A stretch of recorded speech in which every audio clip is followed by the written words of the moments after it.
కదా ఇదే కదా నీ కదా ముగింపు లేనిదై సదా సాగదా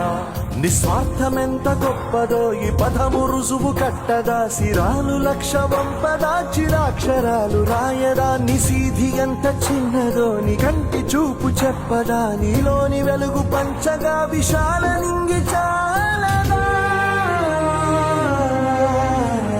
మనుష్యులందు నీ కథ మహర్షిలాగా సాగదా మనుష్యులందు నీ కథ మహర్షిలాగా సాగదా